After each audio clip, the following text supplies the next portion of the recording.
դպրոցի ավարտական դասարանների աշակերտների համար կկազմակերպեն վարորդական պատրաստության դասեր, հայտնել է ԿԳՄՍ նախարար Ժաննա Անդրեասյանը։ Նրա խոսքով պետք է համագործակցել ներքին գործերի նախարարության հետ ու հնարավոր է, որ նոր կրթական տարվանից սկսած աշակերտները վարորդական քննության տեսական հատվածը սովորեն հենց դպրոցներում։ Բրյուսովի անվան պետական համալսարանի ուսանողուհիների միջև ծագած լեզվակռիվը ավարտվել է ծեծկռտուքով։ Մամուլի տեղեկություններով իրավիճակը այնքան է թեժացել, որ ստիպված համալսարան ոստիկաններ են եկել ու ծեծկռտուքի մասնակից ուսանողուհիներին ձերբակալել։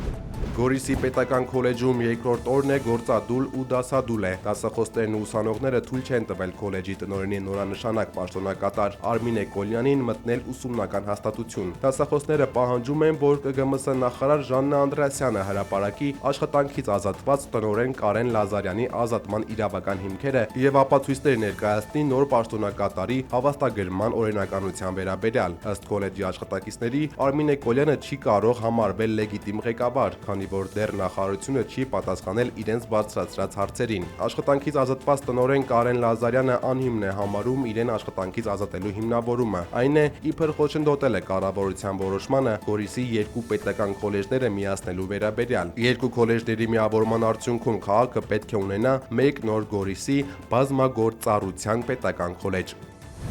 Հայաստանի անվտանգության խորհրդի քարտուղար Արմեն Գրիգորյանը դեկտեմբերի 5-ին Դոհայում կհանդիպի Ադրբեջանի նախագահի օգնական Հիկմետ Հաջիևի հետ։ Նրանք երկուսով կմասնակցեն Հայաստան-Ադրբեջան համատեղ խաղաղություն, Վաշինգտոնյան համաձայնագիրը եւ համատեղ ապագան թեմայով պանելային քննարկման։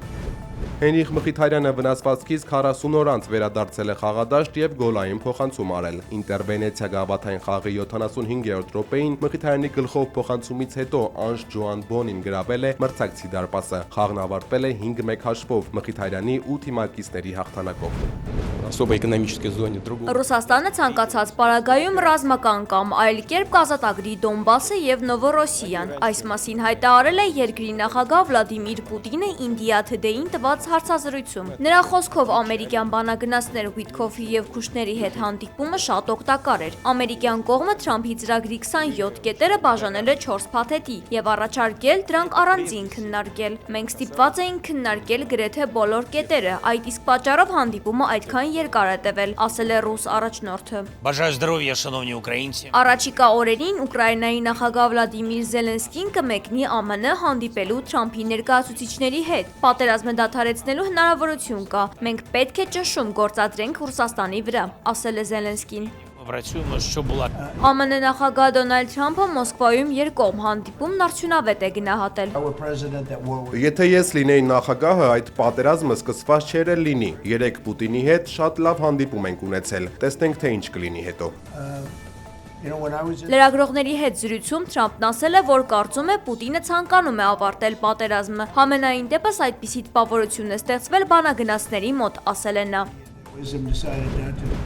Ֆրանսիայի նախագահ Էմանուել Մակրոնը ժամանել է Չինաստան հանդիպելու երկրի նախագահ Սի Ցինփինի հետ։ Նախատեսվում է, որ ի թիվս այլ հարցերի երկու երկրների առաջնորդները կքննարկեն նաև Ուկրաինայում զինված հակամարտությունը եւ տնտեսական համագործակցությունը։ Ավելի վաղ Փարիզում կայացած Մակրոն-Զելենսկի հանդիպման ընթացքում Ֆրանսիայի ղեկավարը հայտարարել էր, որ Սի Ցինփինին կխնդրի համոզել Վլադիմիր Պուտինին հակամարտությունը հնարավորինս շուտ դադարեցնելու համար։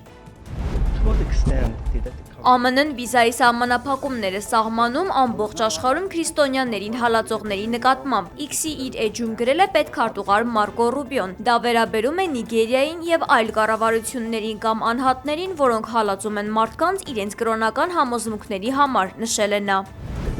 ԱՄՆ ռազմաօդային ուժերի F-16 կործանիչը վթարի է ենթարկվել Կալիֆոռնիայի ռազմական բազայի մոտ։ Անձնակազմի անդամները հասցրել են կատապուլտ կատարել եւ փրկվել։